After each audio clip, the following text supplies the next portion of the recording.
Moi l'ouvre Abraham devant.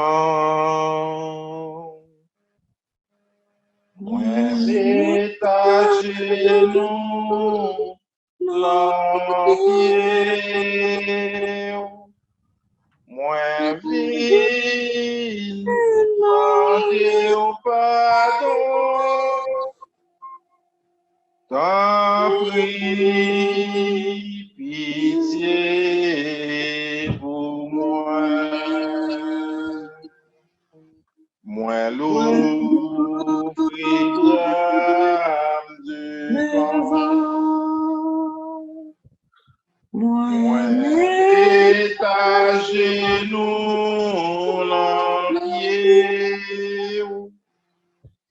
Moi vide, manger au pardon. T'en prie, pitié pour moi. Moi l'ouvrir bram devant. Moi l'ouvrir bram devant. Moi détaché nous l'empied. Moi vide, manger au pardon. T'en prie, pitié pour moi.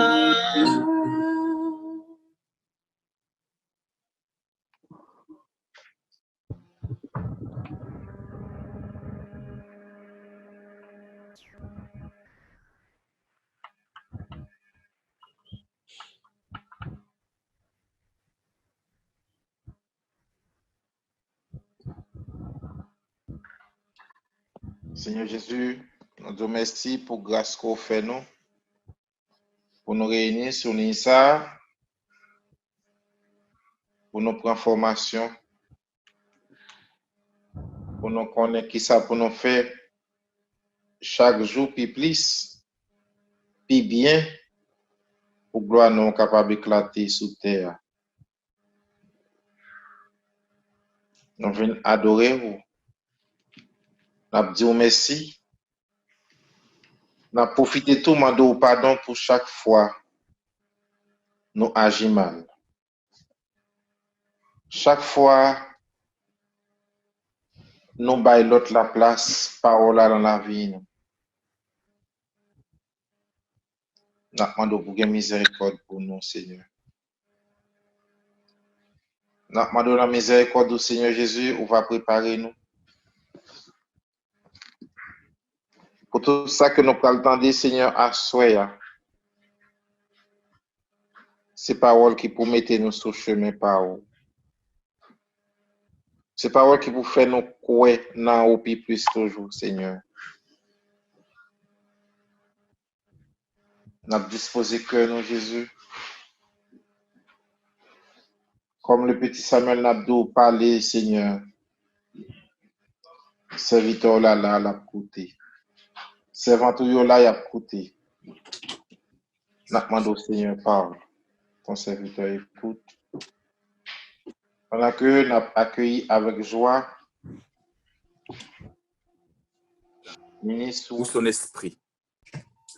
Pour cela, nous allons lire dans Actes au chapitre 19, Actes des Apôtres, au chapitre 19, versets 1 à 3.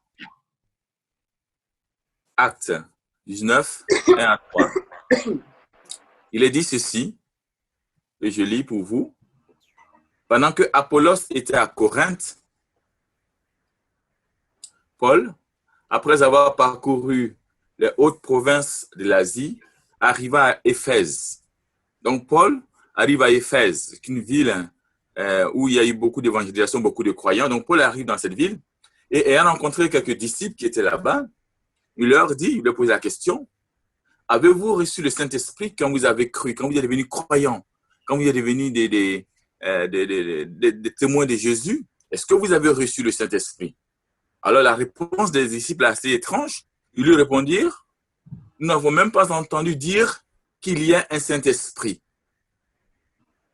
Il dit alors, de quel baptême avez-vous donc été baptisés? Parce que si vous n'avez jamais entendu parler du Saint-Esprit et que vous êtes devenus des disciples, mais c'est quoi cette histoire-là? Alors ils lui répondent, ben, nous on a été baptisés du baptême de Jean. Et on comprend pourquoi ils n'ont jamais entendu parler du Saint-Esprit, parce que le baptême de Jean était un baptême pour la repentance. D'accord? Ce n'était pas un baptême qui amène au salut. Donc la question que... donc le premier point, c'est entendre parler du Saint-Esprit. Entendre parler du Saint-Esprit, parce que c'est quand même une grande, je dirais, un grand avantage et puis aussi une grande mode aujourd'hui dans les mouvements dits charismatiques. Tout le monde a entendu parler du Saint-Esprit, n'est-ce pas? Rassurez-moi, est-ce que vous avez déjà entendu parler du Saint-Esprit? Oui. Oui? Ok. Donc, la question n'était pas d'entendre parler du Saint-Esprit. Entendre parler de quelqu'un, c'est une bonne chose. Mais encore, rencontrer cette personne, c'est mieux, n'est-ce pas? Yeah. Voilà. Bon, je ne sais pas si je peux prendre le cas de votre président, mais si on vous disait que le président américain souhaitait vous rencontrer, je pense que pour certains, ce serait peut-être une joie. Donc, entendre parler de quelqu'un est une chose. Et souvent, dans l'Église, il y a cette expérience-là que nous vivons, c'est que nous avons tous entendu peut-être parler du Saint-Esprit. Mais connaître le Saint-Esprit est une chose. Connaître le Saint-Esprit, c'est entrer dans cette relation avec la personne du Saint-Esprit, non pas comme une idée, non pas comme une énergie, comme quelqu'un me disait une fois, ah, le Saint-Esprit est une énergie. J'ai dit non, le Saint-Esprit n'est pas une énergie. Entendre parler du Saint-Esprit et rencontrer le Saint-Esprit sont deux choses différentes.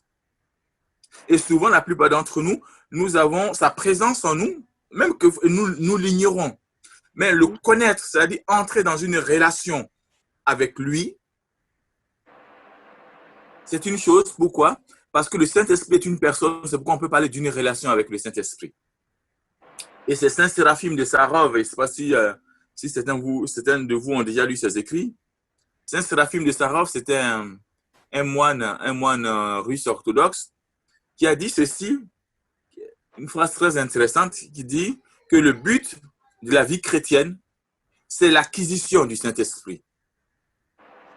Le but de la vie chrétienne, c'est l'acquisition du Saint-Esprit. Acquérir le Saint-Esprit, ou du moins entrer dans une relation, dans une communion avec le Saint-Esprit. Voici le but de la vie chrétienne.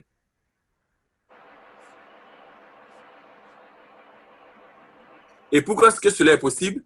Simplement parce que nous le connaissons. Jésus dit dans l'évangile de Jean au chapitre 14, verset 17, il dit l'esprit de vérité, lui que le monde ne peut recevoir, car il ne le voit pas, il ne le connaît pas.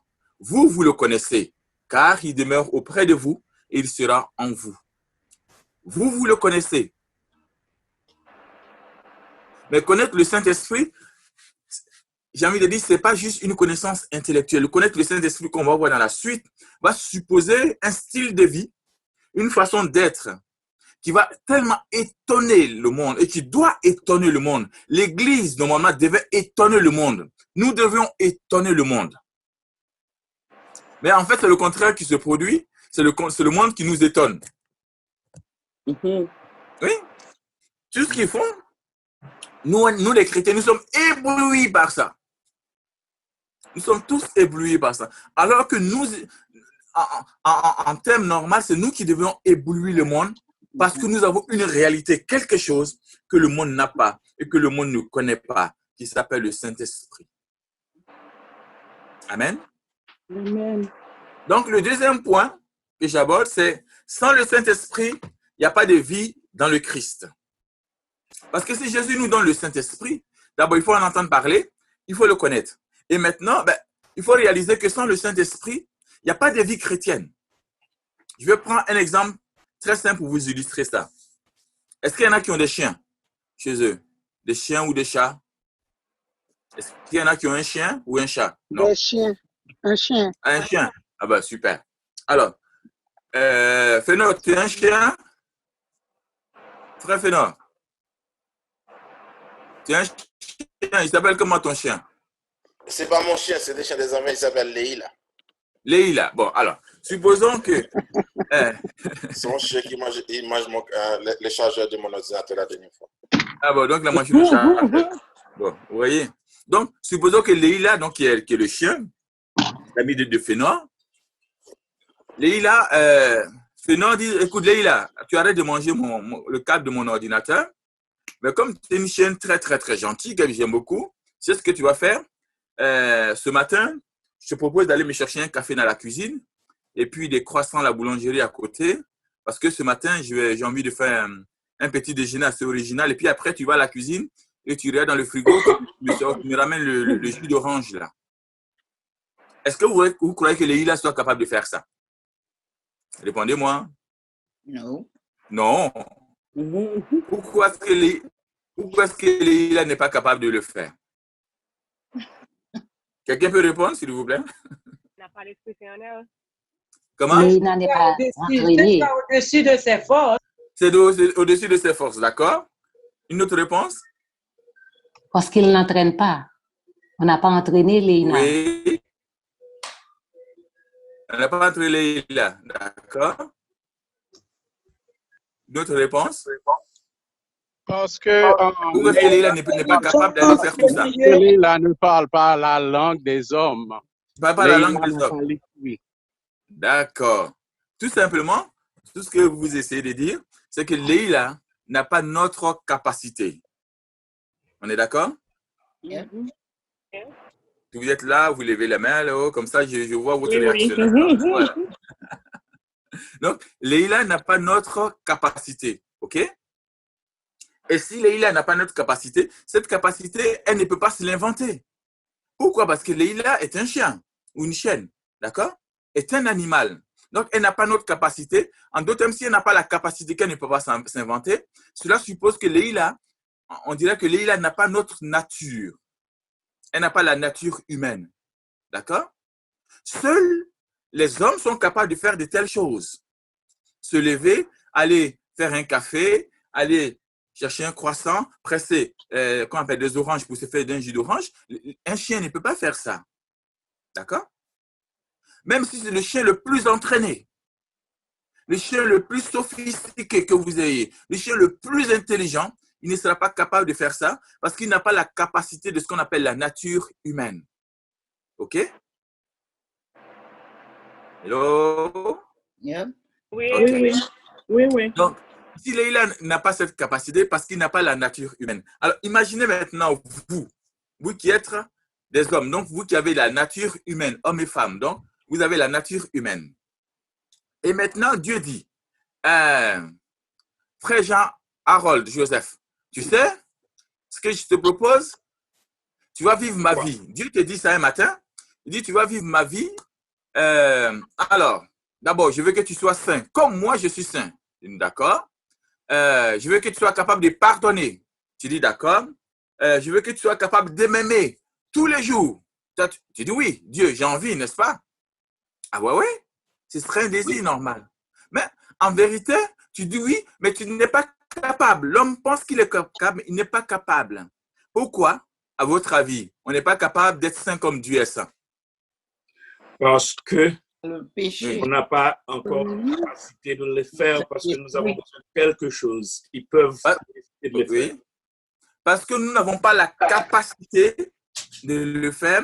Cette capacité qui est liée à notre nature, qu'on appelle la nature humaine. D'accord? En fait, c'est comme si Dieu disait, vivez ma vie. Mais nous, on a le droit de dire, mais Dieu, nous, on n'est pas Dieu, nous sommes des hommes. Comment est-ce que tu veux qu'on soit capable de vivre ta vie? Mais nous, on n'est pas Dieu. On a une nature humaine. Toi, tu as une nature divine. Comment tu peux demander à une nature inférieure, une nature humaine, de pouvoir vivre une nature supérieure à la nature divine? C'est comme vous dites à votre chien, va me chercher un café. Le chien va dire, non, je ne peux pas. Parce que je n'ai pas ta capacité. Je n'ai pas ta nature. Moi, j'ai une nature animale. Toi, tu as une nature humaine qui est capable de faire ça. Mais moi, je ne peux pas faire ça. Parce que pour que le chien puisse faire, Leïla puisse faire ce que vous lui demandiez, il faut qu'un miracle se produise. Et donc, voici, l'homme à qui Dieu demande, vis ma vie, manifeste ma vie, manifeste ma sainteté, manifeste ma gloire. Et toi, l'homme, tu penses que tu es capable. Dieu dit non, tu n'es pas capable. Et l'homme n'est pas capable de Dieu parce que l'homme n'a pas la nature divine. Et donc, Dieu, c'est pourquoi il va faire un miracle. Il va faire le plus grand des miracles. Le plus grand des miracles, c'est qu'il fait ce miracle simplement.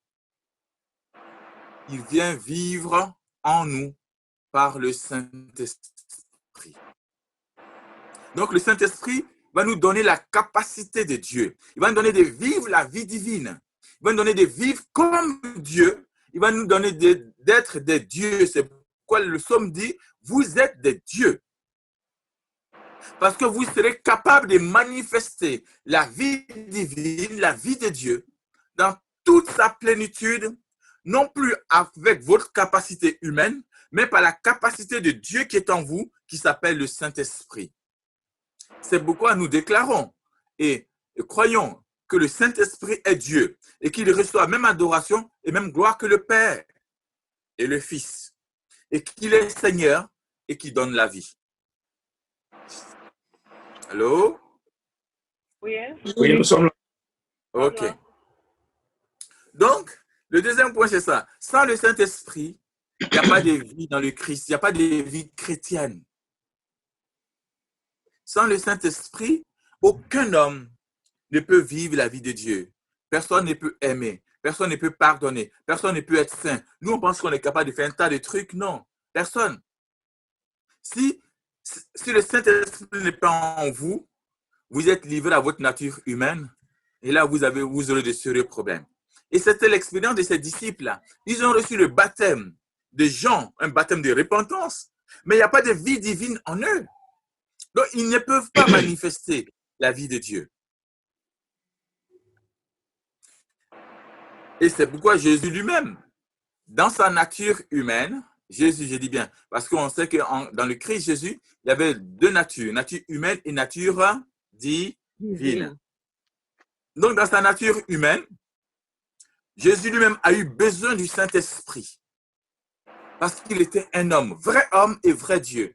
Mais en tant que vrai homme, il avait besoin de la présence, de la puissance, de la vie du Saint-Esprit en lui pour pouvoir manifester en tant qu'homme la vie de Dieu. C'est pourquoi nous disons que Jésus, pendant toute sa vie sur la terre, sa vie terrestre, à aucun moment, Jésus n'a manifesté la vie divine. À aucun moment, il n'a manifesté la puissance de Dieu.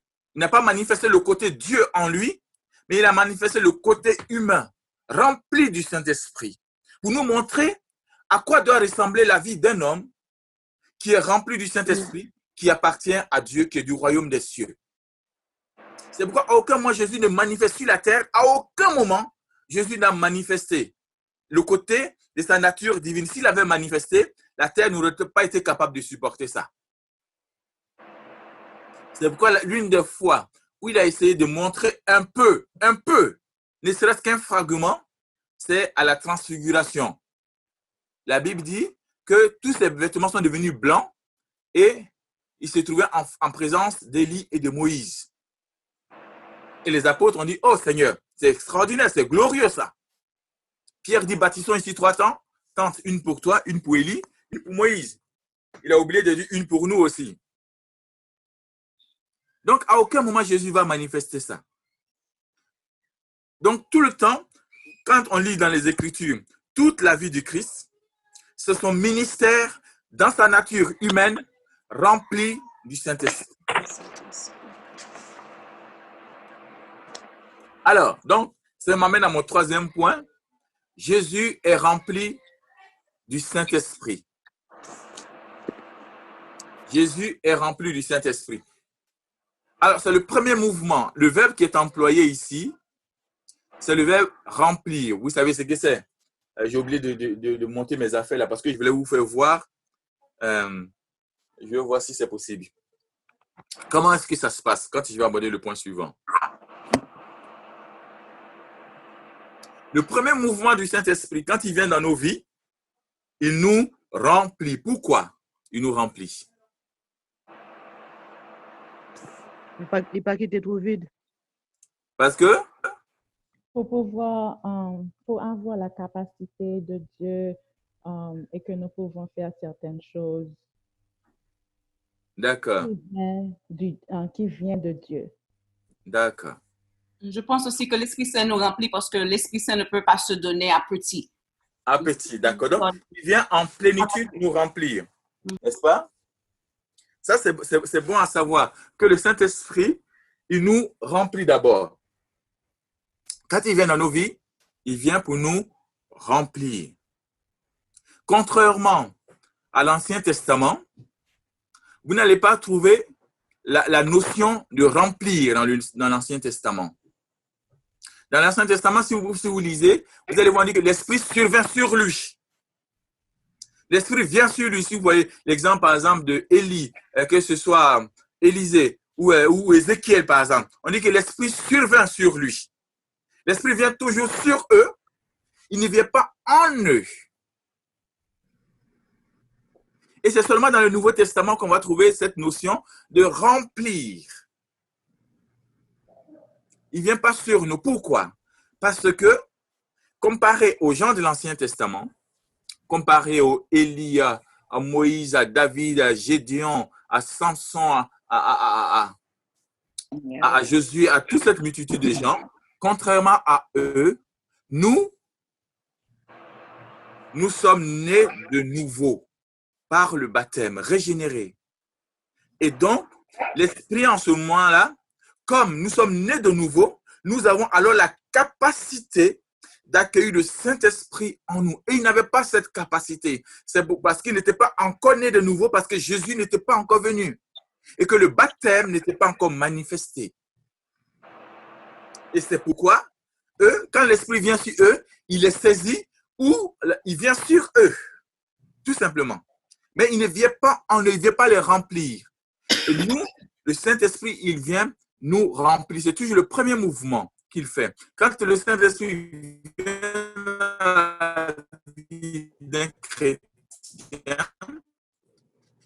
dans le Nouveau Testament, à partir des Actes des Apôtres, on dit qu'il vient dans notre cœur, qui a été régénéré, et le cœur devient comme un vase. D'accord? Et en ce moment-là, il vient le remplir. C'est pourquoi Jésus va dire un jour comment on appelle, le Saint-Esprit va dire un jour à Sainte Thérèse d'Avila, la réformatrice du Carmel, fais-toi capacité et je me ferai torrent d'amour en toi. Fais-toi capacité et moi je vais devenir un torrent qui va venir remplir ce cœur-là. Donc, il nous remplit toujours. Toujours. Et c'est pourquoi il est dit dans l'évangile de Luc, quand on parle de la venue du Saint-Esprit dans la vie de Jésus, on dit ceci, Luc 4, verset 1, Jésus, rempli du Saint-Esprit, revint du Jourdain. Vous entendez?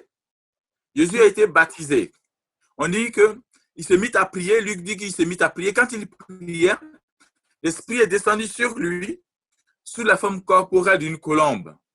Et la voix du Père se fait entendre, celui-ci est mon Fils bien-aimé, écoutez-le. Et Luc dit, Jésus en ce moment-là, alors que l'Esprit est venu sur lui, Luc emploie, il ne dit pas que Jésus est couvert par le Saint-Esprit, non, il dit Jésus rempli du Saint-Esprit. Jésus est rempli. Et cette même notion-là, on va le trouver dans les Actes des Apôtres, au chapitre 2, verset 4. Jésus dit aux disciples, aux apôtres, à tout le groupe des 120, enfin, il a dit, vous allez recevoir une puissance, celle du Saint-Esprit, et vous serez mes témoins. Et la Bible dit que le jour de la Pentecôte, un grand vent se mit à souffler, se posa sur des langues de feu, et ils furent tous remplis du Saint-Esprit et se mirent à parler en d'autres langues. Ils ont été tous remplis. Alors que l'Esprit s'est posé sur eux comme des langues de feu, la Bible dit, en fait, ce qui s'est passé, c'est que leur cœur a été rempli de la présence du Saint-Esprit, parce que l'Esprit de Dieu vient vivre désormais en nous, parce que nous sommes capables de l'accueillir. Et donc, notre cœur va devenir le contenant, c'est-à-dire comme le vase qui va accueillir le Saint-Esprit, et notre cœur devient la demeure du Saint-Esprit. C'est pourquoi Paul va utiliser plus tard le thème que vous êtes le temple du Saint-Esprit. C'est-à-dire, vous avez accueilli la présence de Dieu Saint-Esprit en vous. Amen. Vous êtes là? Alléluia. Et j'arrive à mon 4e point. Vous avez j'ai dit que ça allait aller vite. Donc, j'arrive à mon 4e point. Être des chrétiens authentiques.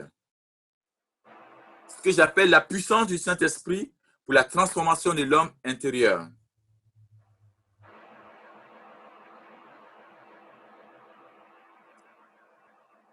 La puissance du S'il vous plaît. Comment? Répète ça encore pour moi, s'il te plaît. La puissance du Saint-Esprit pour la transformation de l'homme intérieur. Donc, on a vu que le premier mouvement de l'Esprit, quand il vient, c'est de remplir nos cœurs. D'accord? Il remplit nos cœurs. C'est toujours le premier mouvement qu'il est fait. Mais dans ce mouvement, il y a quelque chose de très important. Parce que le but du Saint-Esprit, ce n'est pas de venir en vacances chez nous. Hein? Il ne fait pas du tourisme dans notre vie. Il vient pour quelque chose de précis. C'est pourquoi Jésus dit dans Actes des Apôtres, il a dit ceci, vous recevez une puissance, c'est Jésus qui parle, c'est de l'Esprit, et vous serez mes témoins. Ah, Jésus dit, vous allez recevoir une puissance. Et quand la puissance va venir, vous allez être mes témoins. Il n'a pas dit vous allez être des chrétiens. Il ne dit pas que vous allez être des priants, ni des adorateurs. Il a dit vous serez mes témoins. Vous allez recevoir une puissance. Et alors, quand cette puissance-là va venir, celle qu'on appelle le Saint-Esprit, vous serez mes témoins. Excusez-moi. Merci, Sri. La puissance, quand elle vient, cette puissance du Saint-Esprit-là, elle se manifeste de deux façons. De deux façons. C'est pourquoi il faut que j'aille trouver mon récipient là, après pour mieux vous expliquer.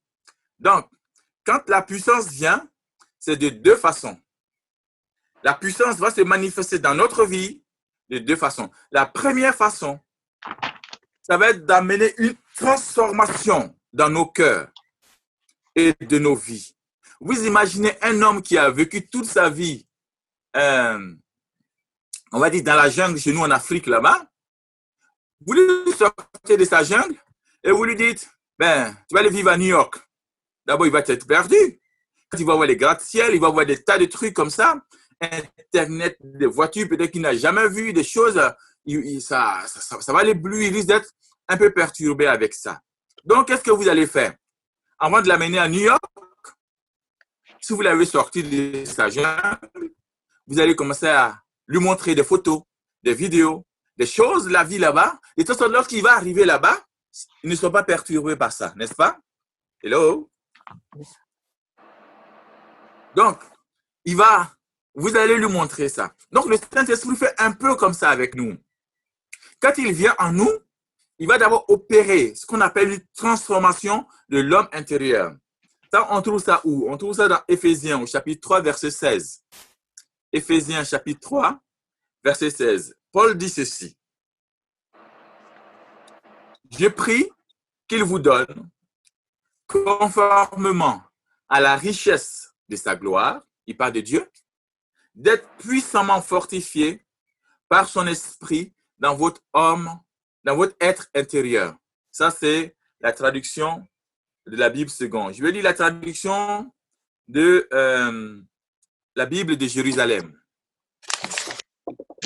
La Bible de Jérusalem dit ceci, qu'il daigne, selon la richesse de sa gloire, vous armer de puissance par son esprit, pour que se fortifie en vous l'homme intérieur, et que le Christ habite en vos cœurs par la foi, et que vous soyez enracinés, fondés dans l'amour. La Bible, français courant, dit ceci, je lui demande que selon la richesse de sa gloire, il fortifie votre être intérieur par la puissance de son esprit. Donc, l'homme intérieur qui va manifester de la puissance de Dieu. Parce que le but du Saint-Esprit, c'est de faire de nous des témoins dans la puissance de sa présence dans nos vies. Donc, en ce moment-là, quand Paul dit ceci, il prie pour que la puissance du Saint-Esprit vienne dans vos vies et qu'il amène en vous la transformation de l'homme intérieur pour que vous soyez enracinés dans le Christ et fondés dans l'amour. Pour que la puissance vienne. Parce qu'il se passe quelque chose dans nos vies. Aucun homme, aucune femme ne peut se transformer tout seul, ne peut vivre la vie de Dieu. Ce n'est pas possible. Parce qu'il y a en nous une réalité qui, elle, seule, on dit Dieu est tout puissant, n'est-ce pas? Mais il y a en nous une réalité qui est capable de s'opposer à l'action de Dieu dans nos vies. Cette réalité-là, que Paul appelle la chair. Alors, c'est pourquoi il a dit ceci dans l'Épître aux Galates au chapitre 5, verset 17. Car il y a les tendances de la chair, car les tendances de la chair s'opposent à l'esprit. Et les tendances de l'esprit s'opposent à la chair. En effet, il y a un affrontement qui vous empêche de faire tout ce que vous voudriez. Tout d'un coup, on est baptisé. On a reçu le Christ Jésus dans nos cœurs, dans nos vies. On est enthousiaste. On a envie de Dieu, de manifester son règne. Et on veut recevoir le Saint-Esprit. On prie, remplis-nous, Seigneur. Et bien, quand il vient le Saint-Esprit, tout d'un coup, nous, on a envie de manifester la vie de Dieu. Et au bout d'un temps, on voit que le zèle se refroidit. Le dynamisme se refroidit. La joie commence à s'éteindre. On n'a plus le goût des choses comme on avait avant, les choses de Dieu. Ah, on dit, mais qu'est-ce qui se passe? Et comme tout d'un coup, on est attiré séduit par les choses du passé, qu'on pensait qu'on avait quitté, que c'était fini dans notre vie. Et là, on se dit, purée, qu'est-ce qui se passe? Là, ne vous inquiétez pas, mes amis, ça s'appelle la chair.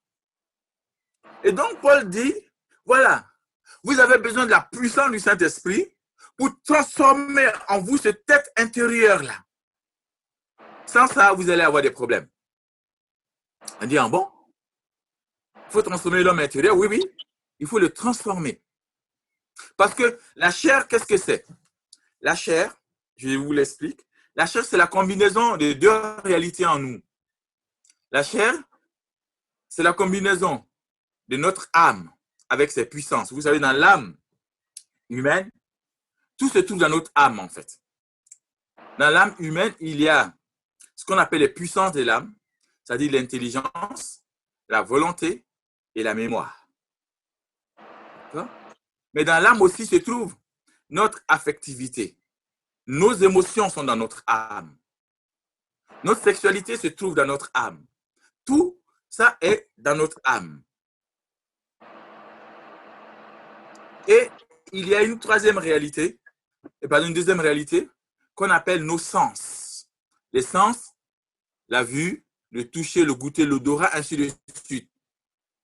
Vous regardez une belle femme, vos yeux, vos sens, ce regard-là, s'il est perverti, il va se combiner aux émotions de votre âme, il va provoquer l'attrait dans votre cœur, et vous voici en train de commencer à convoiter cette personne. Donc, c'est la combinaison des puissances de notre âme et de nos sens, qu'on appelle la chair, va venir s'opposer à l'œuvre du Saint-Esprit dans notre vie, combiné à notre corps, bien sûr. Vous savez que dans l'anthropologie chrétienne, il y a trois réalités qu'on appelle le corps, l'âme et l'esprit. Trois réalités, d'accord? Alors, je vais essayer de les illustrer ici avec les jouets de ma fille. Donc, ça, c'est notre corps. Est-ce que tout le monde voit? OK. Ça, c'est notre âme, la tortue. OK? Et ça, c'est notre esprit. Le jour où on se convertit, le jour où on a donné notre vie à Jésus, qu'on a été baptisé dans sa mort et dans sa résurrection, notre esprit qui est ici, l'esprit qui est régénéré, reçoit automatiquement la vie divine. D'accord? Donc lui, il a envie de Dieu. Notre esprit, là, tout automatiquement, il sera toujours brûlant d'amour pour le Seigneur. Mais là où il va y avoir des problèmes, ça va être avec notre âme et notre corps. Parce que l'âme est chargée. C'est pourquoi certains, si vous attendez souvent certains pasteurs protestants, ils vont parler d'une cure d'âme. Comme s'il fallait curer l'âme. Il ne faut pas le curer l'âme. Il faut l'amener à la transformation, à être régénéré. D'accord? Donc, notre âme qui est là, lui, il est chargé. Il est chargé de plein de choses dans notre vie. Et lui, le corps, lui, il suit. Soit le corps va suivre l'âme ici, soit il va suivre notre esprit. Maintenant, vous avez décidé de marcher pour Jésus. Votre esprit dit, yes, je veux marcher à la suite du Seigneur. Maintenant, votre esprit dit, écoute, à partir d'aujourd'hui, on va se lever à 4 heures du matin, on va intercéder. Tous les jours. Lui dit, yes, moi j'ai envie. Mais votre âme va dire, tu sais, c'est bien bon d'aimer, de vouloir prier comme ça à 4 heures du matin, tous les jours. Mais on pourrait peut-être faire autre chose. Hein? On peut peut-être regarder un petit film avant.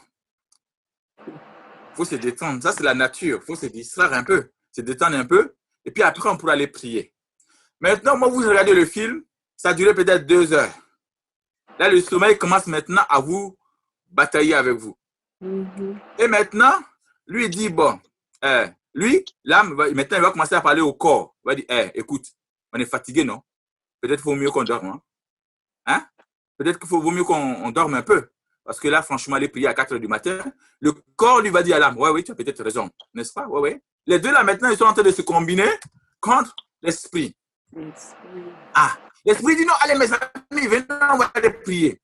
Eux deux là disent non, tu sais là, il se fait tard maintenant, on est un peu fatigué. Demain, on va prier à 4 heures du matin.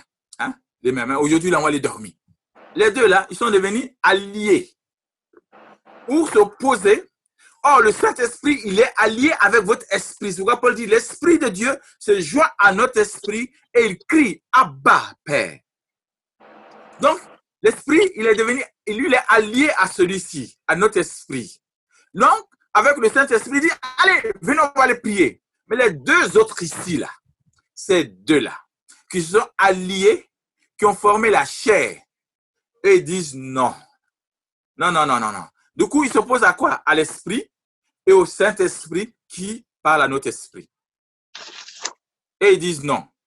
Chef, aujourd'hui, là, on va dormir, on est fatigué. Demain, on va aller prier. Et ça fait que, comme dit Paul, on ne fait pas ce qu'on a envie de faire. On voudrait faire ceci, mais on ne le fait pas. On veut aller prier, on ne le fait pas. On veut méditer la parole de Dieu tous les jours. Après, on trouve 36 000 excuses, 36 000 raisons de ne pas le faire. Parce qu'il y a ces deux-là, l'âme, là, et le corps, les deux, qui deviennent des ennemis redoutables de notre esprit et de l'Esprit de Dieu dans notre vie. C'est pourquoi il nous faut une puissance. Une puissance pour balayer ces deux-là, les soumettre à celui-là. De telle sorte, quand on dit on va prier à 4 heures du matin, quand le Saint-Esprit nous inspire ça, quand il lui dit on va à 4 heures, et Dieu dit oui, on y va, chef, et ils vont. D'accord?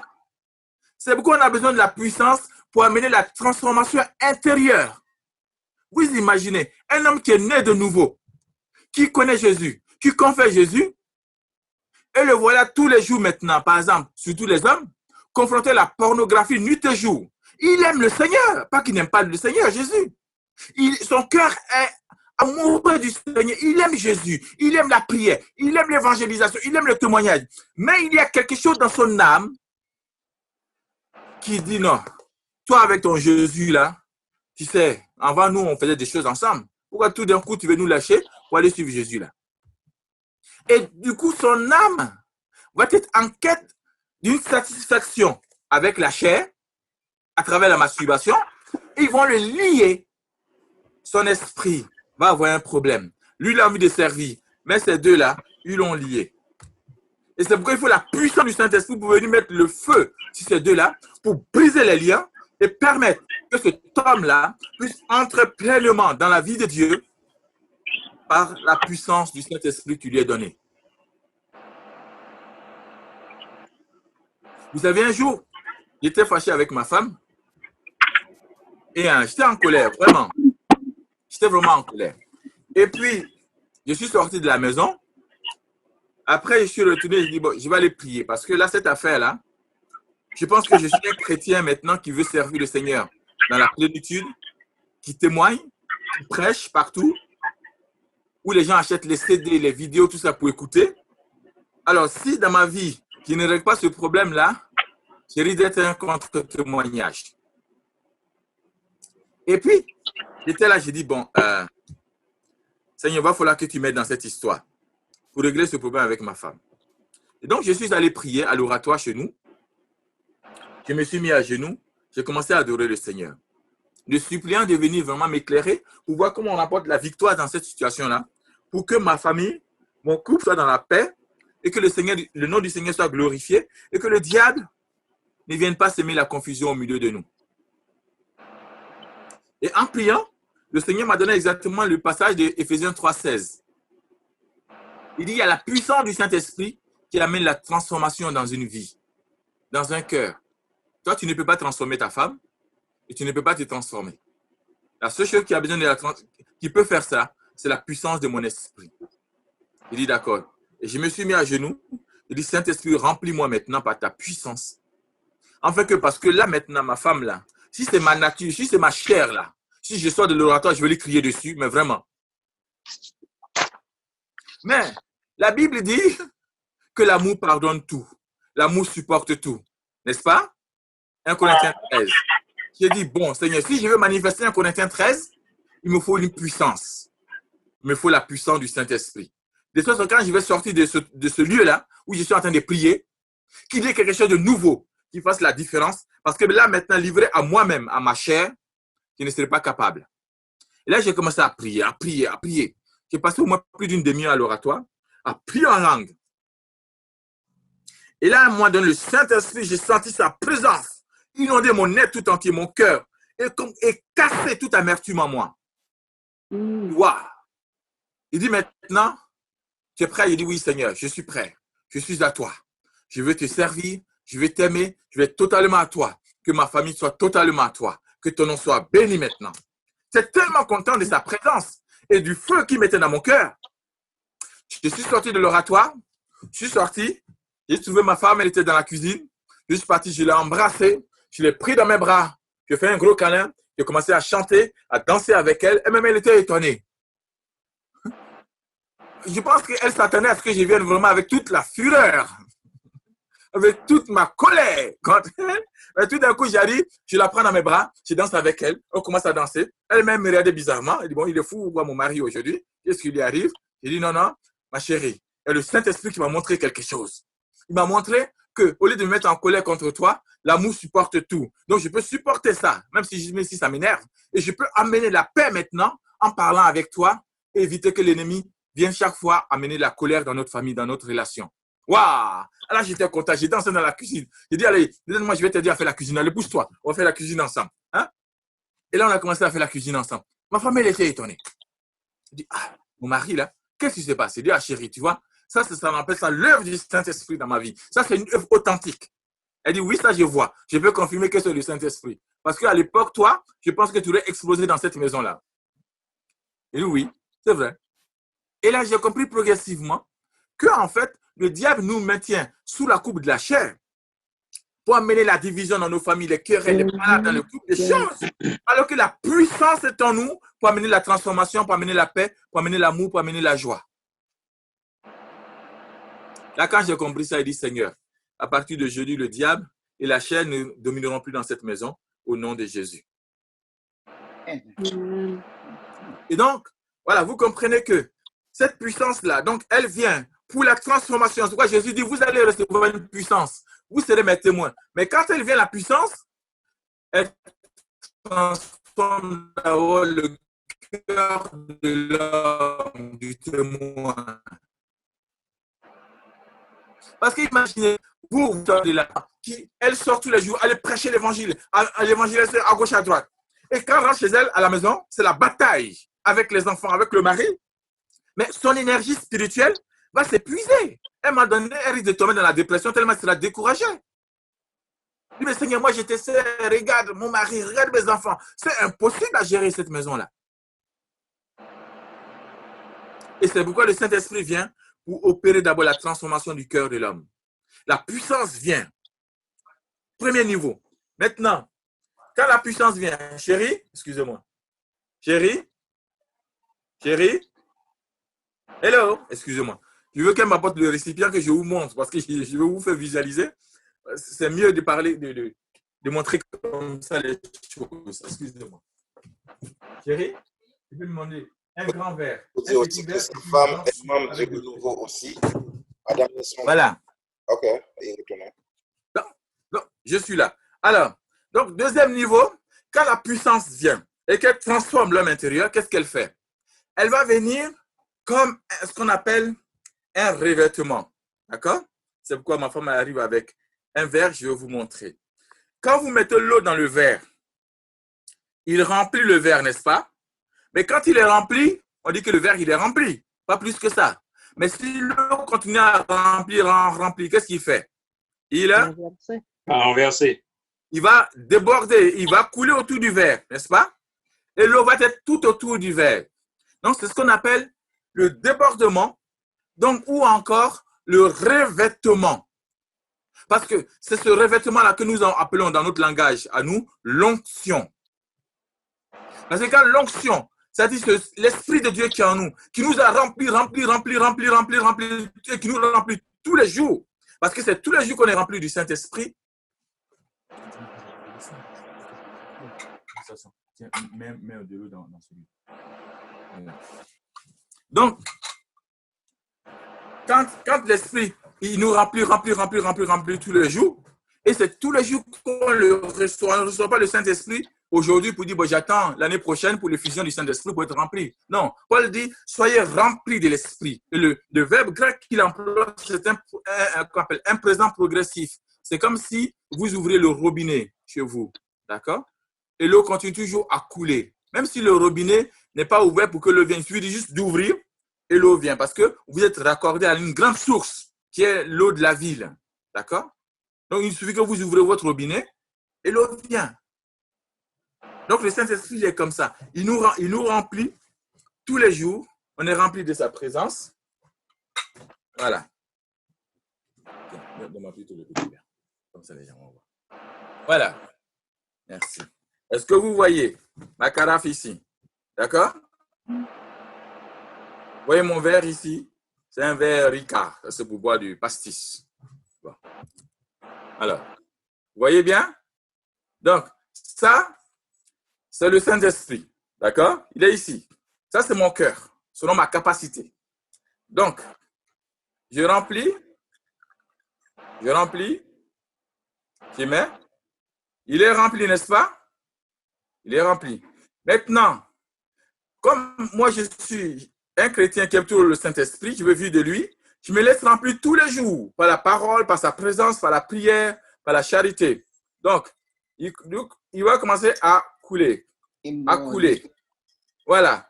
Et ça va déborder, et ça va venir former comme un vêtement sur ma vie, qui va devenir l'onction du Saint-Esprit. Donc, en ce moment-là, parce que c'est pourquoi on ne prie pas pour l'onction. On peut prier pour être rempli du Saint-Esprit, mais on ne prie pas pour l'onction, pour aller faire des miracles. Non, c'est notre fidélité à Jésus, à la prière, à la parole de Dieu, qui fait que on remplit tous les jours, on remplit, et ça devient comme un vêtement. C'est pourquoi Luc dit ceci. Luc dit ceci. Jésus revêtu de la puissance du Saint-Esprit, car il vient du désert, Luc 4,16. Jésus est rempli de la puissance puissance. Alors que là, il était rempli du Saint-Esprit, dans Luc, qu'on a lu tout à l'heure, Luc 4.1. Et Luc 4.16 dit, Jésus revêtu de la puissance du Saint-Esprit. Il est revêtu de la puissance du Saint-Esprit et il rentre dans la synagogue et il dit, l'Esprit du Seigneur est sur moi.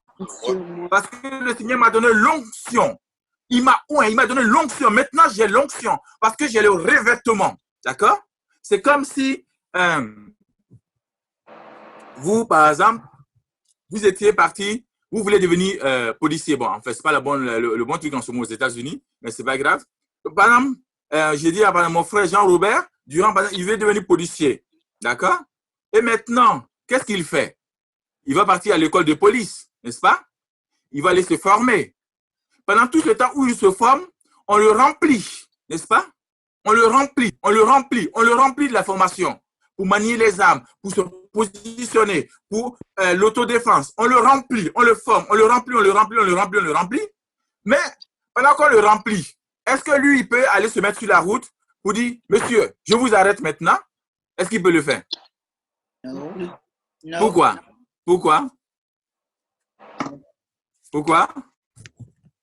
Le policier doit suivre la loi aussi. Comment? Le policier doit suivre la loi aussi. Il est sous la loi. Oui, mais pourquoi est-ce qu'il ne peut pas partir dans la rue pendant qu'on est en train de le former, on est en train de le remplir? Pourquoi est-ce qu'il ne peut pas partir dans la rue pour arrêter les gens? Parce qu'il n'a pas terminé sa Parce qu'il n'a formation. pas terminé. Parce qu'il n'a pas encore terminé la formation, n'est-ce pas? Parce que le jour où notre frère Jean-Robert Durand, par exemple, quand il va finir la formation, qu'est-ce qu'on va faire? On va le revêtir. On va lui donner le vêtement de policier avec les galons. On va lui mettre ça, le chapeau sur la tête. Maintenant, officiellement, devant l'État, il reçoit le vêtement. Maintenant, s'il a le vêtement, est-ce qu'il peut arrêter les gens? Oui. Ben oui. Parce que maintenant, voilà, parce que là, maintenant, on estime qu'il a été bien rempli. Il a été rempli jusqu'à déborder. Donc, il a été fidèle. Il a été bien formé. Il a la formation suffisante maintenant. Qu'est-ce qu'on fait? On lui donne le revêtement. Donc, c'est ce que le Saint-Esprit fait dans nos vies. Quand il nous remplit dans notre fidélité, dans la prière, dans l'adoration, la méditation de la parole de Dieu, dans la charité, dans le service, dans la fidélité des choses que Dieu nous a confiées, à un moment donné, il dit, ouais, toi, tu es qualifié maintenant dans tel domaine. Et dans ce domaine-là, il va venir te donner le revêtement. Ça va être, si ce n'est pas dans le domaine de la guérison, il va te donner le revêtement. Toi, quand tu arrives pour prier pour les malades, tu lèves la main, tu dis, au nom de Jésus, soyez guéris. Les malades sont guéris, les paralytiques se lèvent. Les autres, la personne qui n'a pas le même revêtement, quand il va venir, il va prier. Il va peut-être 2 guérisons seulement. Les gens qui ont mal à la tête, qui ont un rhume par ici, un truc par là, c'est tout. Mais toi qui as le revêtement, quand tu viens, quand tu dis au nom de Jésus, la maladie te reconnaît tout de suite comme celui qui a l'autorité. Quand le policier arrive ou le gendarme dans un endroit, on ne reconnaît pas le vêtement qu'il a porté, qu'il a une autorité ici. Donc, on ne fait pas n'importe quoi. Vous comprenez? Donc, l'œuvre du Saint-Esprit, c'est une œuvre qui est immense. Donc, premièrement, il amène la transformation intérieure dans nos cœurs, dans nos vies. Et après, il continue à nous remplir parce qu'on l'a reçu à nous, il nous remplit. Et il amène la transformation intérieure. Au fur et à mesure que nos cœurs, nos vies sont transformées, quand on manifeste l'amour, la charité, des choses comme ça, et la paix, au fur et à mesure qu'on grandit dans ce domaine, le Saint-Esprit, à un moment donné, il va venir comme un revêtement. Et là, quand nous allons parler aux choses, quand nous parlons à des situations, quand nous parlons à la maladie, à des problèmes ainsi, ces choses-là obéissent à cause de la puissance qui est sur nous. Pas la puissance qui est en nous. Et c'est pourquoi Jésus, pendant toute sa vie, il n'a pas fait de miracles. Il a attendu que le Saint-Esprit, pas seulement le remplisse, mais qu'il ait le revêtement. C'est pourquoi il dit, l'Esprit du Seigneur est sur moi. Alors que l'Esprit de Dieu est en lui, il a rempli. Il dit, l'Esprit du Seigneur est sur moi parce que le Seigneur m'a consacré par l'onction. Il m'a donné l'onction pour annoncer la bonne nouvelle. Maintenant, Dieu m'a donné l'autorisation, l'onction. Avant, j'étais rempli, mais il m'a qualifié. Après la bataille avec le diable dans le désert, il dit, maintenant, tu as été trouvé fidèle. Va maintenant annoncer le royaume. C'est le but de la vie chrétienne. Et c'est pourquoi Jésus dit, vous allez recevoir une puissance et vous serez mes témoins. Tu vas recevoir une puissance pour être le témoin de Jésus, mais pour que cela se manifeste, ça va d'abord transformer ton cœur, ta vie, ta relation avec les autres. Ça doit transformer. Si ça n'amène pas une transformation, tu vas te retrouver dans la situation de Samson. Samson, il avait l'onction de Dieu sur lui, mais Samson ne connaissait pas. Il ne connaissait pas l'onction qui transforme le cœur. Il faisait des choses bizarres. Il allait épouser des femmes étrangères alors que Dieu ne voulait pas ça. Il allait toucher le cadavre des animaux alors que Dieu ne voulait pas ça. Mais pendant ce temps, Dieu faisait toujours miséricorde. Et jusqu'à ce que Samson comprenne qu'on ne joue pas avec la présence de Dieu. Parce que son homme intérieur, Samson était un géant au niveau extérieur, mais intérieurement, c'était un enfant. C'était un enfant. Et c'est ça qu'il a perdu. Si Samson avait grandi, si son homme intérieur avait grandi, pour être aussi un géant comme il était extérieurement, Samson aurait dû être l'un des grands juges en Israël. Mais Samson ne l'a pas été. Et pourtant, c'était sa destinée. Allez lire dans le livre des juges. Il disait l'histoire de Samson. Et Samson est mort, comme ça, les yeux crevés. Alors qu'il avait une onction incroyable pour délivrer Israël de la main des Philistins. Alors, mon dernier point, parce que je vois que ça tourne. Cinquième. Le cinquième point, recevoir le Saint-Esprit. Parce qu'on dit Jésus donne l'Esprit. Comment on fait maintenant? Le Saint-Esprit, il est bon de savoir, si vous êtes déjà baptisé, que le Saint-Esprit habite en vous. Il est déjà en vous. Il est déjà dans votre cœur. Il est déjà en vous. Donc, première chose à faire, c'est de prendre conscience de sa présence tous les jours dans notre vie. Qu'il est avec nous tous les jours. Premièrement, prendre conscience de ça. Que le Saint-Esprit, que je me lève, que je me lave, que je sois à la cuisine, que je sois au travail, je suis dans les toilettes, tout ce que vous voulez, en voyage, dans l'avion, dans le train, dans la voiture, en marchant, que le Saint-Esprit est en vous. Il n'est pas seulement avec vous, il est en vous. C'est ce que Jésus dit dans Jean au chapitre 14, verset 16. Moi, je prierai le Père, il vous donnera un autre défenseur qui sera pour toujours avec vous. Et il sera en vous, lui que le monde ne connaît pas, que le monde ne peut même pas recevoir parce que le monde ne le connaît pas. Mais vous, vous le connaissez parce qu'il est en vous. Même au ciel, on aura toujours besoin du Saint-Esprit. C'est pourquoi Jésus dit qu'il sera éternellement avec vous. Mais je ne veux pas développer ce côté-là parce que ça va nous prendre, ça risque de nous prendre encore un peu de temps. Deuxième chose à savoir, que le Saint-Esprit, il ne va pas s'inventer. Vous n'allez pas inventer une vie spirituelle pour dire non. Il est là, il est là. Seigneur, tu es là. Je crois que tu es dans ma vie, Saint-Esprit. Et je bénis ta présence. Et c'est pourquoi aujourd'hui, je veux marcher avec toi. Le matin, en sortant de chez vous. À midi, le soir, Saint-Esprit, tu es là. Vous parlez avec quelqu'un. Vous écoutez quelqu'un qui vous rencontre ses problèmes. Vous dites, ah, ma soeur, qui dit par exemple, la soeur Donna, tu vois, il y a tel problème. Pendant que vous êtes en train d'écouter la personne, le Saint-Esprit qui est en vous est réactivé tout de suite. Vous êtes en train d'écouter la personne, vous écoutez, mais votre cœur est connecté au Saint-Esprit qui est en vous. Et tout d'un coup, le Saint-Esprit va vous donner une parole pour cette soeur. Vous dites, écoute, ma soeur, est-ce qu'on peut faire ceci? Est-ce que tu as pensé à telle chose? Est-ce qu'on peut prier peut-être dans tel domaine? Parce que vous êtes connecté avec lui. Donc, recevoir le Saint-Esprit, ce n'est pas compliqué, en fait. Et deuxième chose, c'est de prendre conscience, donc, premièrement, qu'il est en nous. Et deuxièmement, qu'il est présent dans les sacrements de l'Église.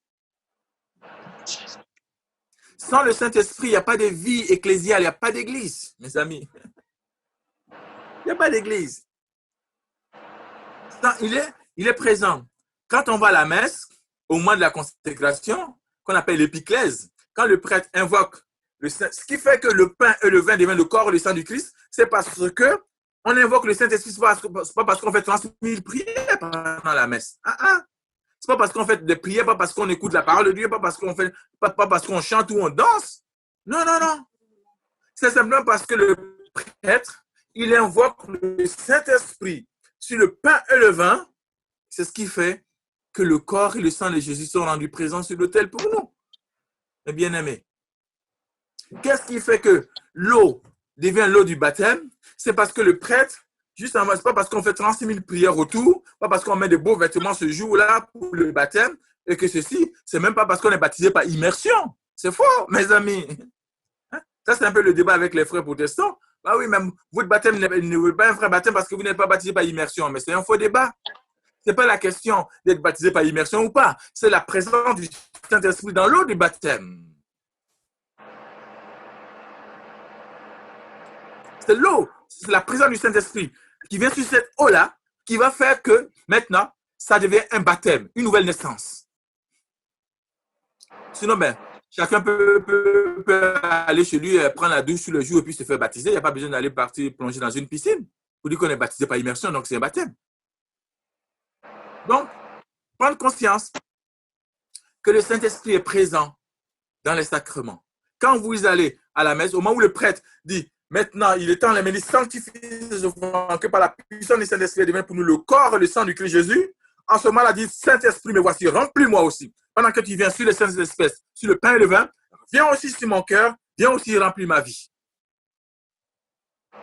Parce que cet esprit qui est invoqué sur les saintes espèces, elle est aussi invoquée sur toute l'Église, sur les chrétiens qui sont présents. Donc, mes bien-aimés, recevoir le Saint-Esprit, ce n'est pas compliqué. Il y a ce qu'on appelle la prière. Il peut y avoir pendant la prière des frères. Je ne sais pas quand, avec le confinement, tout ça, je ne sais pas comment vous allez faire ça. Il y a la prière des frères où on vient, on se met à genoux, on se met debout. Les frères viennent nous imposer les mains. Oui, Seigneur, remplis notre sœur, remplis-la de ta présence, remplis-la, renouvelle ta présence. Ça, c'est la prière des frères, la prière fraternelle, où le Saint-Esprit vient dans nos vies. Mais il y a aussi la dimension sacramentelle. Il y a la prière sacramentelle à laquelle, par exemple, quand un prêtre, par exemple, est ordonné prêtre, lors d'une ordination, on invoque le Saint-Esprit sur lui. Ça, c'est un sacrement. Là, on est dans une dimension sacramentelle de l'Église. Mais aussi, le Saint-Esprit peut avoir le droit de venir sur vous comme il veut parce que dans votre cœur, il y a une telle soif de sa présence qu'on n'a même pas besoin de prier. Moi, c'est ce qui m'est arrivé. Moi, j'ai même imposé les mains pour dire, frère, tu vas recevoir le Saint-Esprit. J'avais une telle soif du Saint-Esprit, une telle soif de Dieu. Un jour, j'ai mis Dieu au défi. J'ai mis Dieu au défi. Parce que j'étais un jeune homme dans mon pays, la Côte d'Ivoire. Et puis, j'avais quoi? À l'âge de 15 ans, mon père était décédé. Et donc, l'une des rares fois où je ne connaissais pas vraiment le Seigneur, l'une des rares fois où j'avais prié, il dit, Seigneur, guéris papa. Et mes parents avaient divorcé, donc il vivait avec mon père. 2 semaines après, mon père est décédé. Il dit, dis donc, leur Dieu, là, il est fort. Hein? On prie et puis les gens, ils meurent. C'est que cette affaire-là. Donc, moi, j'ai dit, l'histoire là, des chrétiens là, avec leur Jésus, leur Dieu, tout ça là, ça, c'est de la blague. C'est de la blague, hein? Ça, c'est l'histoire des Blancs avec les histoires là, pour nous fatiguer encore, pour nous assujettir ici, nous en Afrique. Ça suffit comme ça. Je ne mets plus mes pieds dans cette histoire, basta. Et puis, 2 années ont passé. J'arrive en classe de terminale, on va dépasser mon bac. Et puis, un jour, je vais dans une église. Chez moi, à la cathédrale, j'entre dans l'église et je m'assois. Et je commence à parler avec le Seigneur. Il dit, écoute, moi, je ne sais pas qui tu es. D'accord? Vraiment, je ne sais pas qui tu es. Je ne sais pas quelle façon de Dieu tu es. Mais une chose est sûre, c'est que quand j'allais au catéchisme, on m'a beaucoup parlé de toi. Les prêtres, les religieuses, tout ça, mes catéchistes, beaucoup de gens m'ont parlé de toi. J'ai même été baptisé. Mais à vrai dire, moi, je ne te connais pas. Mais tu sais quoi? Je t'ai demandé des choses, notamment la guérison de papa. Tu ne l'as pas fait. Et on dit que tu es Dieu et que tu es tout puissant. N'est-ce pas? J'ai commencé à parler comme ça à Jésus. Je ne voyais personne, hein? Mais je causais comme ça. J'ai dit, bon, de toute façon, on m'a dit que c'est ta maison ici, donc je crois que tu es ici. Donc, je vais te causer. Et j'ai causé comme ça, j'ai parlé. Et j'ai dit, bon, tu sais quoi? Moi, aujourd'hui, je vais te rencontrer. Aussi vrai que tu es vivant, aussi vrai que tu es Dieu, du ciel de la terre, de l'univers visible et invisible, je te donne rendez-vous dans cette église-là aujourd'hui. Je vais te voir dans 10 minutes. Et si tu n'es pas là, je te dis ciao. et je ne veux plus entendre parler de toi. Plus jamais et jamais et jamais de ma vie. Tout s'arrête ici. Et là, j'ai mis mon chrono. J'avais une montre qui avait un chrono bip. Donc, j'ai mis ça. Il dit, bon, il y a mon sac à dos que j'ai posé à terre. Je me suis mis sur le banc de l'église et je me suis assis. Je me suis assis, j'attendais les 10 minutes. Et tout d'un coup, j'attends ma montre fait pipi, pipi, pipi, pipi, pipi. Il dit, bah, tu vois, ces 10 minutes chrono sont arrivées. Bah, écoute, bah, comme je ne te vois pas, au revoir. Je te dis au revoir. Je ne veux plus jamais entendre parler de toi en sortant de cette église. Quand je vais mourir, si j'arrive au ciel et que tu es là-bas, tu m'ouvres la porte et je passe. Parce que sur la terre, je t'ai demandé de venir, je ne t'ai jamais vu. Et si tu viens, si jamais tu es quelque part, mais je sors d'ici, je ne veux plus jamais. Je dis, je ne veux même pas que quelqu'un me parle d'un certain Jésus. Je n'en veux plus. J'ai dit ça non. Au moment où je prends mon sac à dos pour partir, pour sortir de l'église, voilà le ciel qui s'ouvre devant moi. Jésus est là. Il dit, tu m'as dit, tu voulais un rendez-vous? J'ai dit, oui, oui. Là, j'étais à genoux, en train de pleurer toutes les larmes de mon corps. Mais pas pleurant mais se sentir aimé, voilà. Je me suis senti aimé par le Seigneur d'un amour fou, mais un truc de fou, je ne peux pas vous l'expliquer avec les mots. C'est un amour qui débordait mon cœur physique et mon cœur spirituel. Je sentais que mon cœur grossissait, que l'amour de Dieu le remplissait. À un moment donné, j'ai cru qu'il allait éclater tellement il était rempli. Il dit, Seigneur, arrête, sinon je vais mourir maintenant. Il m'a dit, non, non, tu voulais me voir, je suis là. C'est moi l'amour. Je suis là. On va causer, on va parler. Moi, j'avais demandé un rendez-vous de 10 minutes, ça a duré 4 heures. 4 heures dans la présence de Dieu, je vous assure. 4 heures. Et il y a un ami avec qui j'avais rendez-vous, comme il ne me voyait pas venir, il me dit, Eric, il est passé où? Donc, il est parti. Comme je lui avais dit que je suis parti à l'église, à la cathédrale, donc il est venu me chercher puisqu'il voulait que je vienne à la messe. Il voulait me convertir à tout prix. Donc, il est venu quand il a vu ça. Lui, il était déjà dans le mouvement charismatique. Il connaissait déjà ces choses-là. Ah, il a dit, ce type-là, je le connais. C'est qu'il se passe vraiment quelque chose ici. Pendant 4 heures, le Seigneur m'a étreint. Il m'a pris dans ses bras. Elle m'a donné, c'est moi qui ai dû supplier, dit pardon, Seigneur, s'il te plaît, laisse-moi rentrer chez moi. Je suis fatigué. Ça suffit comme ça. Il m'a dit, tu voulais ma vie, tu voulais ma présence. Et là, au moment où le Seigneur m'a étreint, pendant ces 4 heures, tellement, j'étais rempli de son amour, tellement, j'ai cru, mais vraiment, physiquement, j'ai cru, comme dit Paul, je ne sais pas si c'était dans mon esprit ou dans mon corps, mais c'est comme si j'étais au ciel. Et le Seigneur m'a fait voir des choses que je n'ose pas dire. Parce que quelquefois, je me dis, Seigneur, c'est quand même incroyable cette affaire. Et là, tout d'un coup, il y a eu comme un feu dans ma bouche. Un feu. Comme si on avait mis des braises. Ça a commencé à remplir. Et ma bouche est devenue brûlante. Je ne peux plus fermer la bouche. Et quand j'ai ouvert, un son bizarre est sorti comme de l'arabe. Il dit, c'est quoi ça? Il dit, c'est quelqu'un arrive ici, il va dire, ce gars-là, il est fou. Je ne connaissais pas tout ça.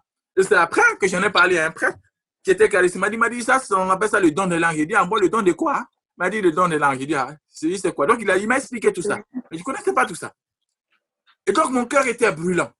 Et à partir de ce mois-là, 4 heures après, quand je suis sorti de l'église, j'avais l'impression que tout avait pris du relief, qu'il y avait la couleur dans toutes les choses que je voyais. Les hommes, les femmes que je voyais, je ne les voyais plus de la même manière. J'étais un peu étonné.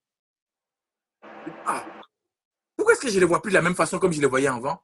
Comme s'il y avait quelque chose en eux qui avait besoin de Dieu. Je dis, Seigneur, c'est incroyable. Même ma mère, elle avait remarqué que quelque chose s'était passé dans ma vie. Même les copains au lycée, quand je suis parti le lendemain, ils m'ont dit, toi, il y a quelque chose qui s'est passé dans ta vie. Même les professeurs m'ont dit oui, parce qu'il y avait quelque chose qui s'était réellement passé dans mon cœur et dans ma vie, ce qu'on appelle vraiment une transformation. Le Seigneur est en train de parler à une personne maintenant. Là. Je vais amener cela dans ton cœur maintenant. Je vais amener cette transformation que tu désires dans ta vie. Parce que tu désires de tout ton cœur que quelque chose se passe pour ta vie.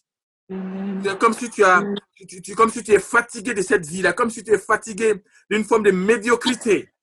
Et que tu es obligé de batailler. Tu es fatigué de toutes ces batailles-là. Et comme tu veux que ces batailles s'arrêtent, le Saint-Esprit dit oui, maintenant, je veux le faire pour toi. Amen. Maintenant même, je veux venir remplir ton cœur. Maintenant même, je veux venir remplir ta vie. Enfin, de prendre tes batailles. Que tu arrêtes de batailler.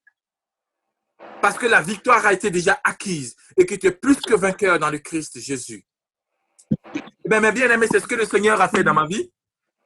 Et c'est ce qu'il a fait. Et qui a amené cette transformation-là dans ma vie.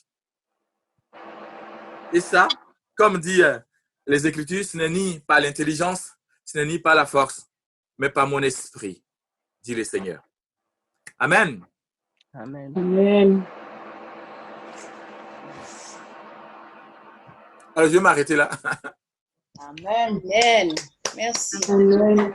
On peut sortir sur mute, on peut applaudir, on peut sortir sur mute, tout le monde. Vous pouvez démuter vos téléphones maintenant. Merci beaucoup. Attends, il y a les 3 questions, Fénor, que je dois poser. Amen.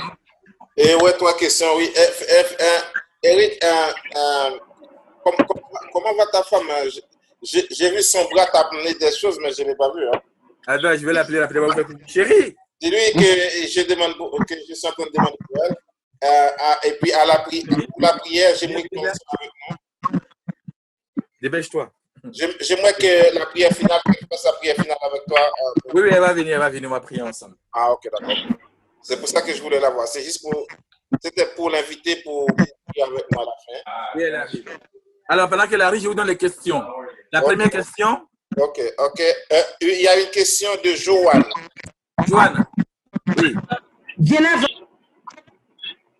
avant les questions, mon frère. Bon, me dit, par contre, qui a une question? N'a pas essayé de monde qui n'a pas de chance de poser question. Yo. Ah, vous voulez poser des questions? Ok, je vous écoute. Alors, Joanne. OK. Avant tout, je vous dis merci pour votre exposé. Oui. C'était vraiment très bien et très clair pour moi. J'espère que l'Esprit Saint va continuer à vous remplir et que nous pouvons tous avoir tous la possibilité de recevoir l'Esprit Saint aussi. Ma question est la suivante. C'est la partie dont vous avez parlé du corps, de l'âme et de l'esprit. Oui. Je sais que l'esprit est présent en nous. Oui. Que je voulais bien savoir comment peut-on faire pour combattre l'âme et le corps contre l'esprit. Tu n'as pas compris la question. J'ai dit que je voulais bien savoir qu'est-ce que nous pouvons faire pour combattre l'âme et le corps contre l'esprit. Ah, ça, c'est un enseignement, ça, qui voudrait que je vous fasse. Hein? Ah oui. Non, parce que ça c'est le titre d'un enseignement que j'ai fait qui s'appelle La victoire. Eric, juste avant, j'aimerais, en fait, au début, je t'avais présenté comme quelqu'un qui enseigne pour les professionnels, tout ça, c'est une grâce que le Seigneur t'a fait. Mais il faut dire aussi que Eric, aussi, dans les groupes qu'il enseigne, mon groupe aussi à Paris, on l'enregistre. Et il a beaucoup de CD, beaucoup de DVD. Vous êtes en Amérique, si vous pouvez quand même, s'il vous dit qu'il y a l'enseignement, vous pouvez aussi commander. Naturellement, la poste ne travaille pas maintenant, s'il y en a. Ben oui. C'est une très bonne question. C'est vraiment une très bonne question, mais ça nécessite tellement de développement parce qu'il faudrait qu'on comprenne le mécanique d'abord. C'est différent en réalité, comment est-ce qu'elle fonctionne et comment est-ce que l'esprit peut triompher contre l'âme et contre le corps, contre la chair en fait. Et ça, c'est, je ne sais pas si j'ai des CD disponibles de ça. Je regarderai. Et puis, je tiendrai le frère Fénor au courant, quitte à ce que je vais faire l'enregistrement. Si j'ai l'enregistrement, je le mets sur l'ordinateur et je vais l'envoyer par Internet au frère Fénor en ce moment-là. Ça va être plus simple. Parce que c'est tellement dense, un enseignement comme celui-là. Mais la chose la plus simple, c'est d'abord de prendre conscience de la présence du Saint-Esprit et chaque fois, de se mettre sous son autorité. C'est pourquoi Paul dit, laissez-vous conduire par l'Esprit. Si vous êtes conduit par l'Esprit, la chair ne va pas vous dominer. D'accord? Conduit par l'Esprit, la chair ne peut pas vous dominer. C'est pourquoi il est bon d'apprendre à vous laisser conduire. Mais pour se laisser conduire par le Saint-Esprit, c'est chaque fois, chaque jour, à chaque instant, Quand vous sentez que la chair veut prendre le dessous, par exemple, dans une dispute ou dans quelque chose qui est en train de vous frustrer, ou que l'émotion commence à vous remplir, à vous envahir, ça vous mettez à l'écart. En 30 secondes, vous invoquez le nom de Jésus et vous dites, Saint-Esprit, tu es là maintenant. Je suis une création nouvelle dans le Christ et je crois que cette situation ne va pas me dominer. La colère ne va pas me dominer. La frustration ne va pas me dominer. Non, non, non, non, non. Maintenant, je confesse et je déclare. Colère, tu pars maintenant. Frustration, tu pars maintenant. Et je laisse maintenant le Saint-Esprit. Et si j'ai pris en langue, parce qu'on n'a pas parlé de la prière en langue, parce que ça aurait pu être un point, mais là, je peux commencer à prier en langue. Laisser le Saint-Esprit prendre le contrôle de mon être tout entier et de dire, Seigneur, maintenant, voilà ce thèse. Mon âme, tu parlez à votre âme. Il faut parler à son âme. Tu peux parler, te dire, mon âme, écoute-moi bien. OK? Maintenant, tu vas obéir au Saint-Esprit maintenant qui est en moi, qui me conduit, qui a le contrôle de ma vie. Je te soumets maintenant à son autorité. Saint-Esprit, prends la domination maintenant sur mon âme. Mon âme maintenant dit oui au Saint-Esprit. Moi, je parle comme ça à mon âme. Quelquefois, dit, mon âme, dis oui au Saint-Esprit. Dis oui maintenant au Saint-Esprit. Dis oui à sa présence. Dis oui à sa puissance. Dis oui, Saint-Esprit, tu contrôles maintenant. Tu me contrôles maintenant. Tu me conduis maintenant. Et en ce moment-là, vous allez voir qu'au fur et à mesure que vous êtes dans ce mouvement, si vous priez en langue, vous commencez à prier en langue, le Saint-Esprit commence à mettre sa main et la paix commence à venir. Le premier signe, c'est sa paix. Et en ce moment-là, vous pouvez sortir. S'il faut aller affronter les gens, vous pouvez être sûr que quand vous allez partir, là, ça va être du feu. Que même la sagesse fait que vous allez dire des choses même qui vont vous étonner vous-même. Voilà, ça, je réponds rapidement. Merci. Voilà.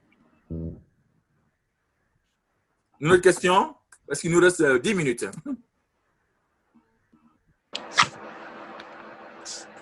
Sinon, c'est moi qui vous donne ma question. Première question. Comment ai-je entendu parler du Saint-Esprit? Voilà, parce que les gens disent, nous, on n'a même pas entendu parler du Saint-Esprit. Mais toi, comment est-ce que tu as entendu? Quelle est ton expérience avec le Saint-Esprit? Ah, tu donnes la question là maintenant? Ah ben oui, moi je donne. J'ai une question. Il y a son Natacha, oui. La question que j'ai, c'est ça. Parce que tu as parlé du revêtement de l'Esprit Saint qui vient déborder dans ta vie. Et puis c'est à travers ce revêtement-là que les miracles se font. Ce n'est pas toi qui demandes le débordement de l'Esprit Saint, pas vrai? Mais quelle différence il y a entre le revêtement et tu avais dit aussi qu'on devait, par la prière quotidienne et puis en lisant la Bible, en faisant les exercices spirituels, qu'on peut déborder de l'Esprit Saint aussi. Quelle différence il y a entre les gens prient pour toi ou bien les prêtres mettent les mains sur toi et tu reçois l'Esprit Saint, le débordement, et la différence entre faire ça quotidiennement pour recevoir l'Esprit? La prière des frères, c'est une prière fraternelle où on prie. Non, on va prier, chérie. Où c'est la prière. Attends, oui, je finis. Donc, c'est la prière où, avec les frères, on prie ensemble pour que le Saint-Esprit nous remplisse. D'accord? Que par exemple, il manifeste ses dons. Il manifeste ses dons, sa puissance dans notre vie. Maintenant, ça, on l'a fait une fois. Mais ce n'est pas tous les jours qu'on va trouver les frères pour qu'ils nous fassent ça pour nous. Ce n'est pas tous les jours qu'on va aller voir Frère Fénor, qu'on va aller voir la sœur Donna, qu'on va voir la sœur Claude, ou qu'on va demander à Tony, ou qu'on va demander à Lucien, ou à d'autres, par exemple, ou à sœur Lise. Écoutez, maintenant, voilà, on va prier. Non, non, non. Ils ont prié ensemble une fois pour moi. Maintenant, moi, qu'est-ce que j'ai fait chez moi tous les jours? Il faut que je renouvelle la présence du Saint-Esprit dans ma vie. N'est-ce pas? C'est comme une huile. Si elle n'est pas utilisée, qu'est-ce qu'il fait au bout d'un temps? Elle va être rancée, elle va commencer à sentir mauvais. Donc, l'onction, donc l'huile du Saint-Esprit qui est dans nos vies, il faut la renouveler chaque jour. C'est chaque jour qu'on la renouvelle. Et chaque jour, on la renouvelle comment? D'abord, en accueillant la présence du Saint-Esprit, en l'invoquant. Mais on n'a pas besoin de l'invoquer parce qu'il est déjà en nous. C'est quoi dire on n'invoque pas le Saint-Esprit? Il est déjà là. Il habite en nous. Sans ça, la vie chrétienne n'est pas possible. Et comme il est déjà là, on prend conscience de sa présence. Par exemple, on peut dire, bonjour Seigneur Saint-Esprit, tu es là. Merci pour ta présence en ce jour. Je me livre encore à toi en ce jour. Conduis-moi. Prends le contrôle de mon âme. Prends le contrôle de mon corps. Prends le contrôle de ma chair, de mes sens. Conduis-moi tout au long de ce jour. Fais-moi demeurer en toi. Je veux établir mon cœur maintenant en toi. Merci Seigneur Saint-Esprit. Et puis, qu'est-ce qu'on fait? Pour nourrir, parce que le Saint-Esprit, comment est-ce qu'il agit? Le Saint-Esprit est toujours associé à la parole de Dieu. Toujours. Mais ça, je n'ai pas parlé de cette partie-là, parce qu'il est associé toujours à la parole de Dieu. Et c'est par la parole de Dieu qu'il va nous parler, en fait. Parce qu'il a dit, oui, mais Saint-Esprit ne me parle pas, il ne me parle pas, il ne me dit pas ceci, il ne me dit pas cela. Si, Mais pour qu'il commence à vous parler, mais il vous parle où? Il parle à travers la parole de Dieu. Il va commencer à vous parler à travers la parole de Dieu. Il va dire maintenant, c'est pourquoi, par exemple, la méditation de la parole de Dieu est importante le matin. Quand vous vous méditez la parole tous les jours. Hein? Avec ma femme, on le fait chacun de son côté tous les jours. C'est Saint-Esprit, maintenant, inspire-moi, enseigne-moi, éclaire-moi, donne-moi la sagesse, l'intelligence pour comprendre les Écritures. Et puis voilà, vous plongez votre cœur là-dedans, vous la lisez, vous la méditez, pas la lire, la méditer. C'est un exercice intellectuel. C'est-à-dire que notre esprit, notre intelligence va se mettre à essayer de comprendre cette parole que j'ai lue aujourd'hui.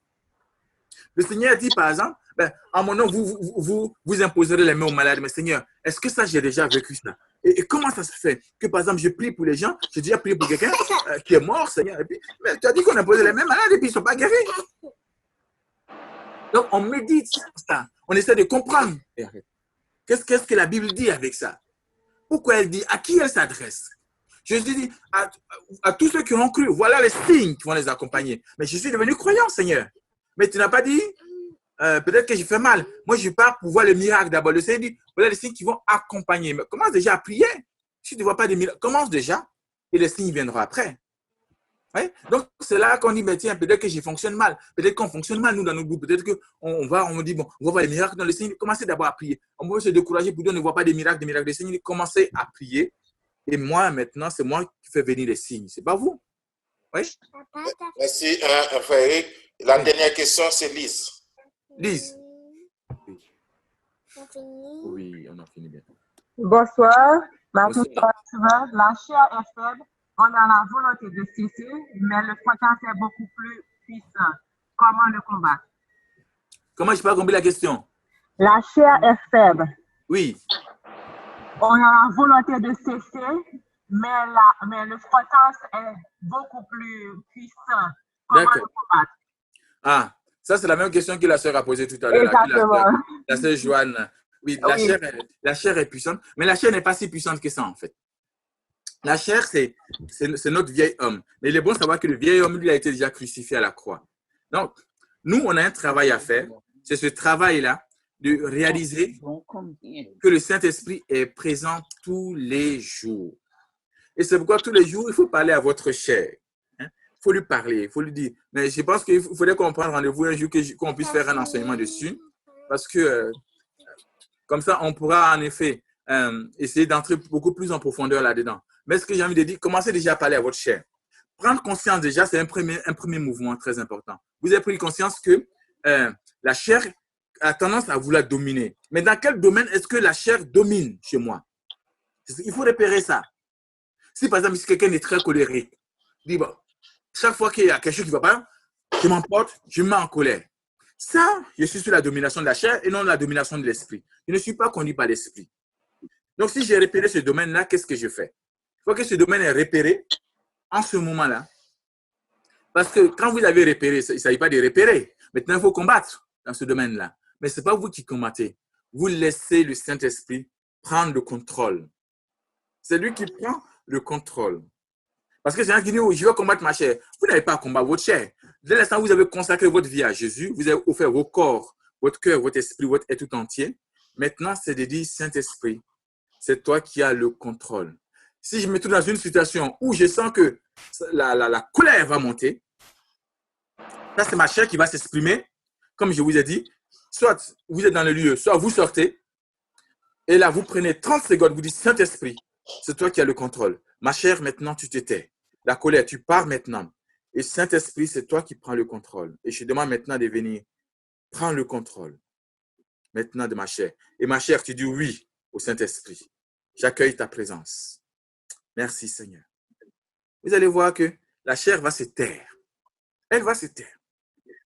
Parce que vous avez demandé au Saint, vous l'avez soumis au Saint-Esprit à cet instant-là où il pensait pouvoir prendre le contrôle. Dès l'instant où il veut prendre le contrôle, vous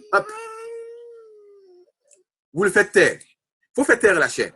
Dès qu'il veut parler, vous faites taire la chair. Dès que la colère veut parler, vous le faites taire. Dans ce domaine-là, il faut le faire taire. Mais la chair n'est pas toujours négative. Elle a des choses positives aussi. Mais on parlera de ça à un autre moment.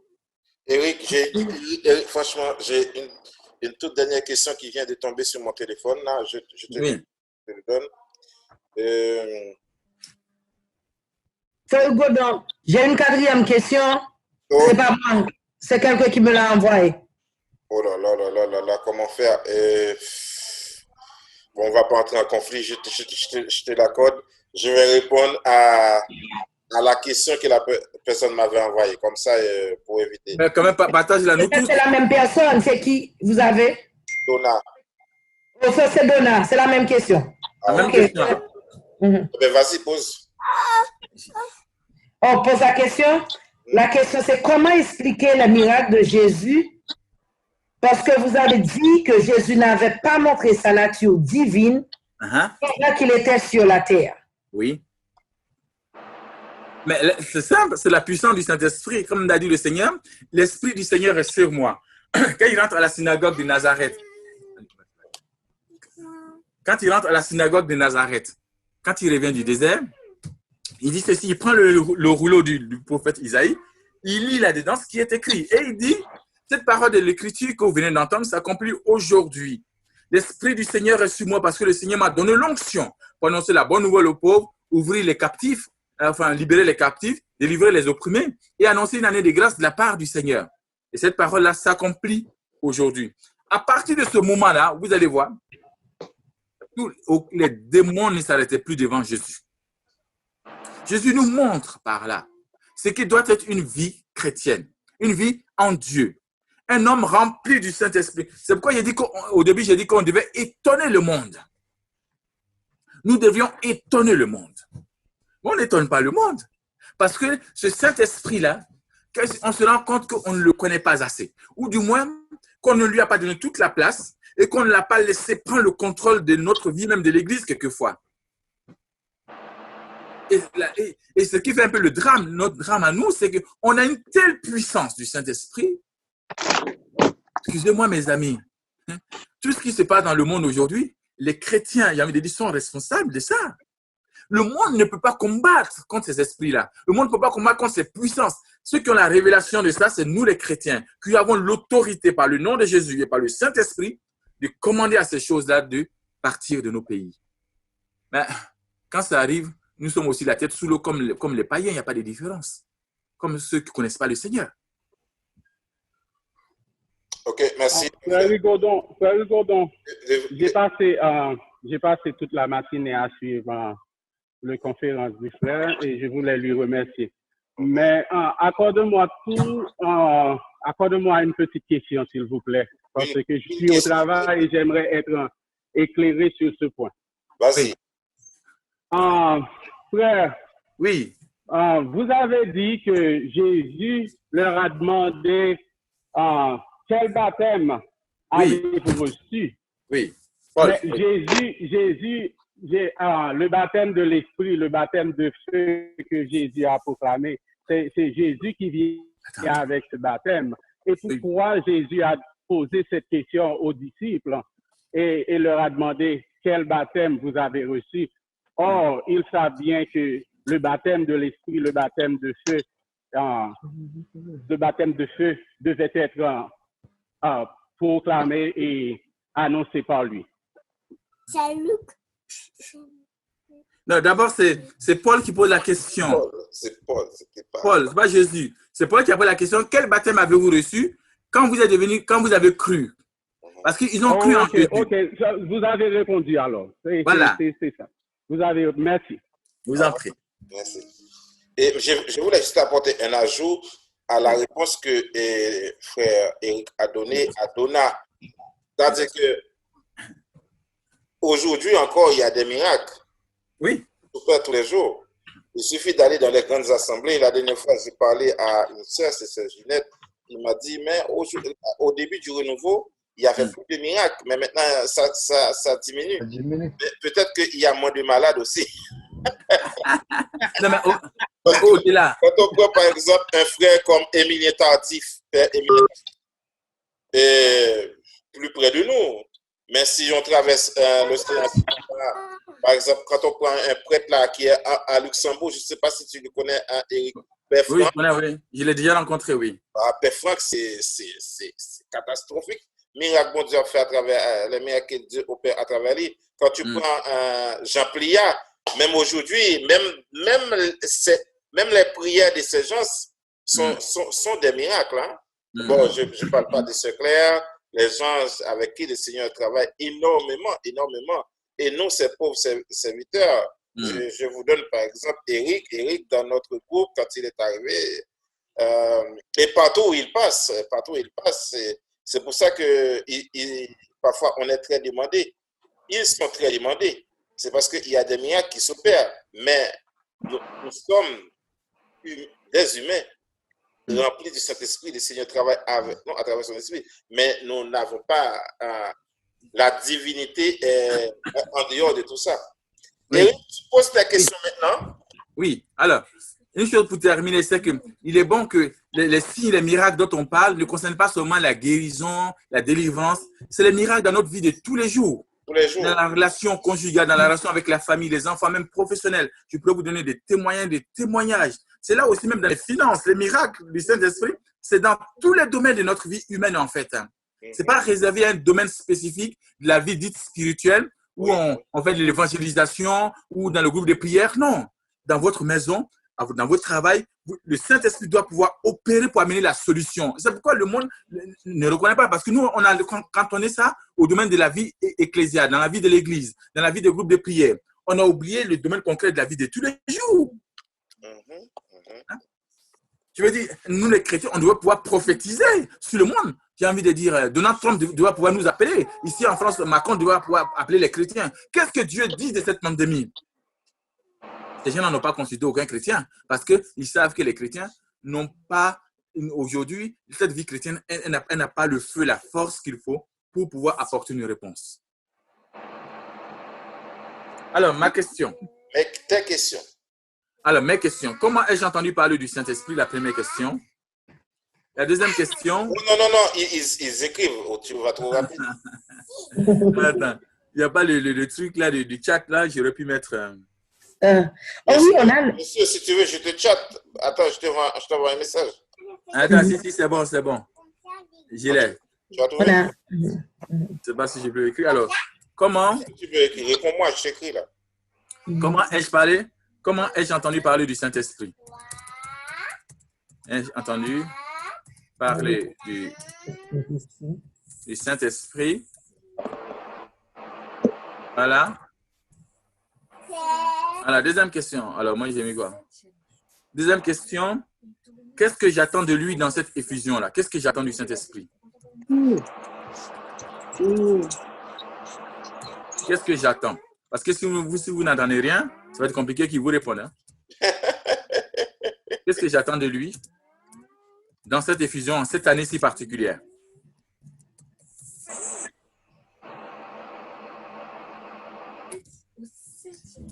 Donc, qu'est-ce que j'attends du Saint-Esprit? Et la troisième question, c'est de pouvoir témoigner. Ce n'est pas une question, c'est une invitation à témoigner aux autres des transformations que la puissance du Saint-Esprit a opérées dans ma vie. Donc, témoigner des transformations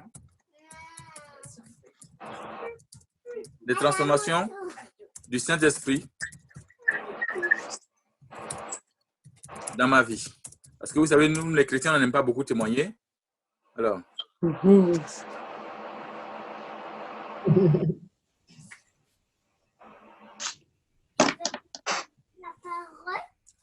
C'est bon?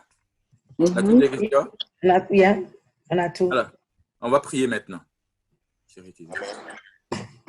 Allez, Fidélia, vous venez.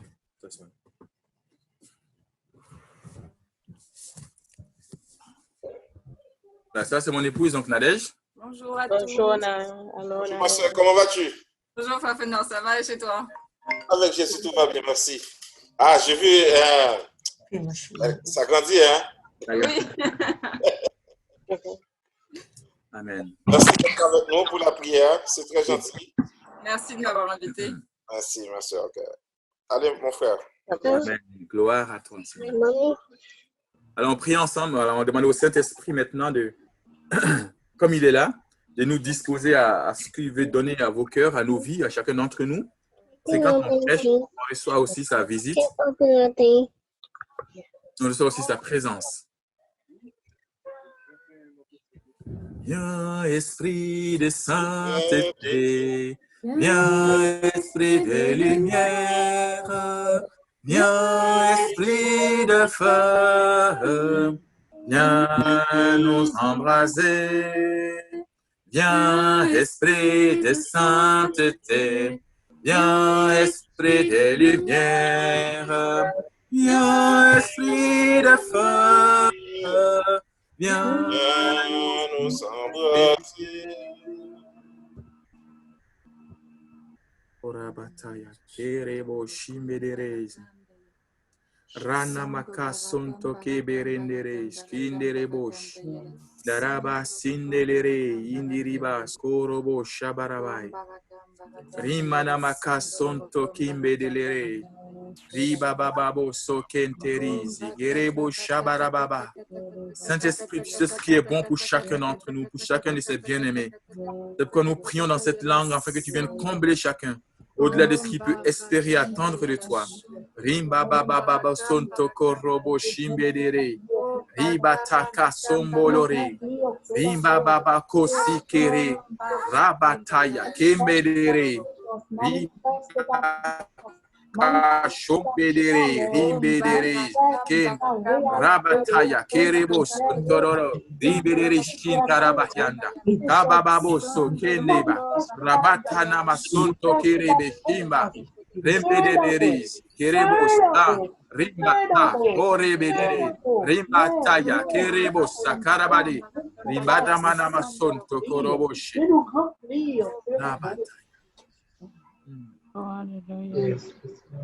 C'est que tu es là, Saint-Esprit. Je sais que tu es là.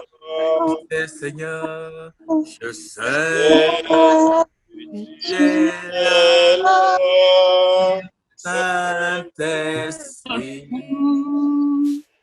Je sais que tu es là. Mon âme te bénit. Mon âme te bénit. Mon âme te bénit. Car je sais que tu es là. Mon âme te bénit. Mon âme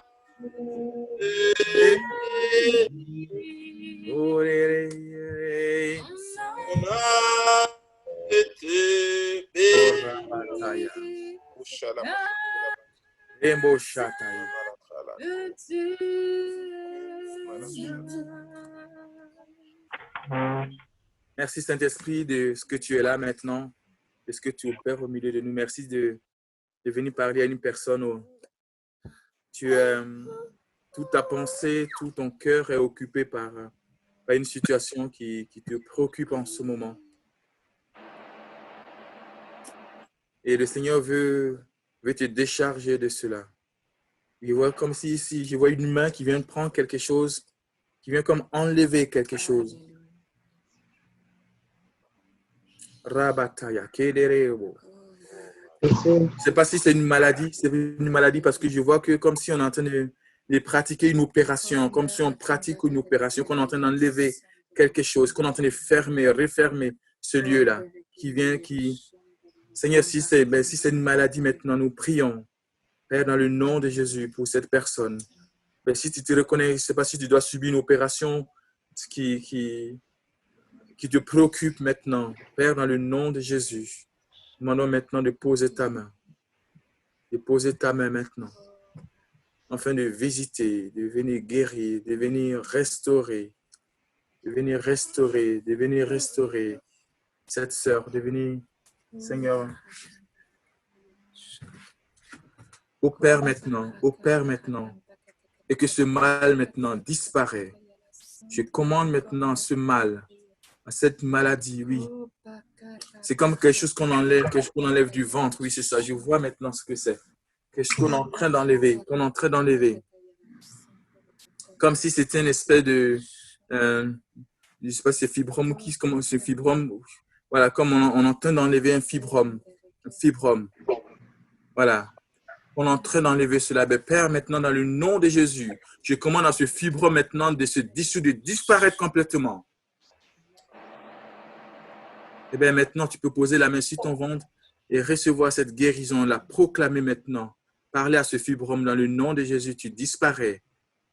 Car le Seigneur maintenant vient toucher, car le Seigneur maintenant vient restaurer, parce qu'il est Dieu et qu'il ne veut pas que cela soit une préoccupation pour ton cœur et pour ta vie. Reçois la guérison au nom du Christ Jésus. Amen. Ben, Seigneur, nous te disons merci pour ta fidélité, merci pour ta bonté, merci pour tout ce que tu opères, merci pour tout ce que tu donnes à chacun d'entre nous. Garde nos cœurs dans ce temps de la Pentecôte, dans le feu de ton esprit, que nos vies, que nos familles soient le lieu où ton nom est glorifié, soit le lieu, Seigneur, où tu es adoré, où tu es célébré.